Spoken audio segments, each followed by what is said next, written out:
द्वारिका में एक संत का आगमन हुआ, जिन संत का नाम था दुर्वासा ऋषि। भगवान श्री कृष्ण के पुत्र जामवंत जी महाराज, यहां कहा गया है जामवती के पुत्र जामवत जी महाराज। संत जन कहते हैं जामवती के पुत्र जो जामवत थे, भगवान श्री कृष्ण के पुत्र जो जामवत जी महाराज थे, वो जामवत जी महाराज अपने सखाओं के साथ भगवान श्री देवर्षि जो संत श्री भगवान शिव का ही रूप है, जो दुर्वासा ऋषि हैं। अच्छा एक बात और है, ये दुर्वासा ऋषि का नाम गिनीज बुक में भी लिखा है। किसमें लिखा है? क्योंकि सबसे ज्यादा श्राप देने वाला महाराज ही दुर्वासा जी है।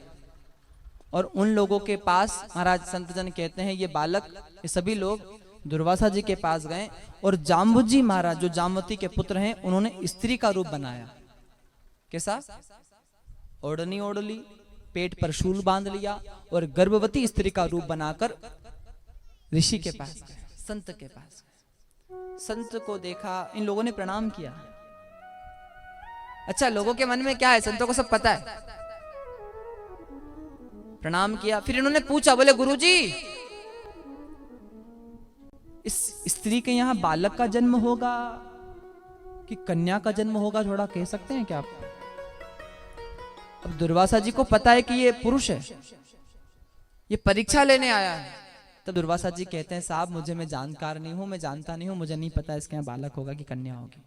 बोले कैसा गुरुजी थे, मालूम ही नहीं, तो ही नहीं जानो। और गुरुजी का अपमान किया। दुर्वासा जी ने क्रोध किया और भयंकर क्रोध करके हाथ में जल लिया और जल लेकर बोले इसके यहाँ पुत्र होगा कि कन्या होगा नहीं पता, पर इसके पेट से जो भी शूल बंद आए उससे तुम्हारा कुल सहित नाश हो जाएगा, जाओ।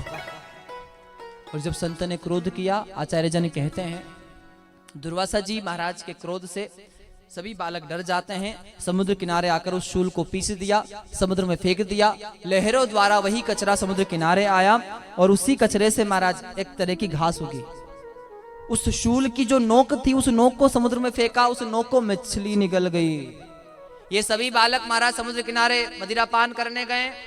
माया के वश संत के महाराज श्राप के कारण आपस में लड़ने लगे और उस घास को निकालकर एक दूसरे पर प्रहार करने लगे। संत के श्राप के कारण वो घास तलवार का काम करने लगी और सभी आपस में कट के मरने लगे। बलराम जी गए रोकने, भगवान कृष्ण ने मना कर दिया, अब लीला पूरी हो गई है, अब आप भी महाराज पधारो। बलराम जी महाराज समुद्र के तट पर समाधि लगाते हैं और शेषनाग का रूप बनाकर समुद्र में समाहित हो जाते हैं। बोले दाऊ जी महाराज की। भगवान द्वारिका का त्याग करके सोमनाथ, सौराष्ट्र सोमनाथ के निकट प्रभास क्षेत्र में एक वृक्ष के नीचे लेटे हुए हैं महाराज।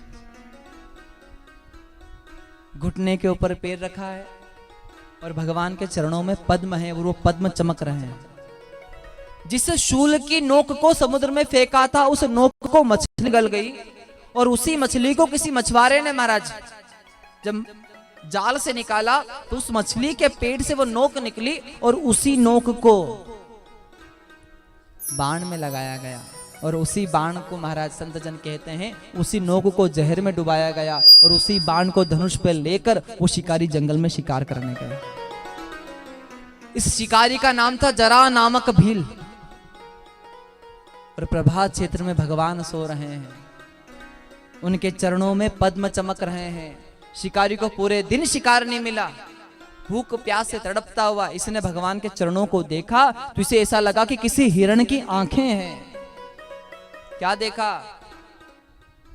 भगवान के चरणों में पद्म है और भगवान घुटने के ऊपर पैर रखकर लेटे हुए हैं और इसने वो बाण छोड़ दिया। महाराज एक बात ध्यान देना, कर्म की गति बहुत न्यारी है।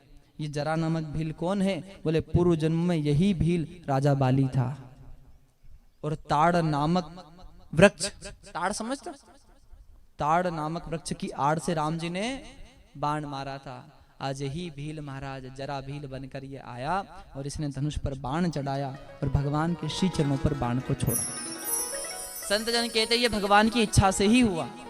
भगवान चाहते हैं, भगवान सब लोगों को बताना चाहते हैं कि भाई कर्म की गति, मैं खुद भी कर्म को स्वीकार करता हूं, तो संसार में ऐसा कोई प्राणी नहीं है जो कर्म से बचेगा। अच्छा किया है तो उसे अच्छा मिलेगा, बुरा किया है तो। इसलिए कर्म करोड़ाए छाने छाने और लिखोड़ाए पाने पाने। बोलो भक्तवर भगवान की। बाद में जरा नामक भील ने भगवान की स्तुति की। अर्जुन उद्धव जी महाराज को भगवान श्री कृष्ण ने भागवत का उपदेश दिया। यहां से भगवान स्वधाम पधारे हैं।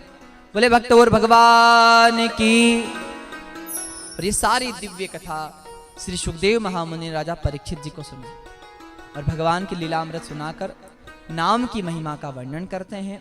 और नाम की महिमा का वर्णन करने के बाद श्री सुखदेव महामुनि राजा परीक्षित जी के सिर पर हाथ रखते हैं और कहते हैं स्पर्श दीक्षा दी।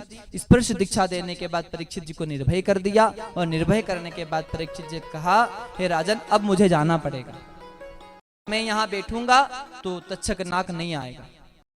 तो गुरु जी का पूजा परीक्षित जी ने और सुखदेव महामुनि वहां से चले जाते। सुत जी महाराज कहे हैं, परीक्षित जी महाराज समाधि लगाकर बैठे हैं, भगवान का चिंतन करने लगे और आत्मा परमात्मा को समर्पित कर दी। मात्र पंच रचित महाराज पंच तत्वों से निर्मित देह बची हुई थी। तक्षक नाग आया और तक्षक नाग ने आकर महाराज देह को जैसे ही स्पर्श किया, उस नाग स्पर्श मात्र से परीक्षित जी पंच तत्वों में विलीन हो गई। बोलो भक्त और भगवान की, परीक्षित जी महाराज की, सुखदेव जी महाराज की।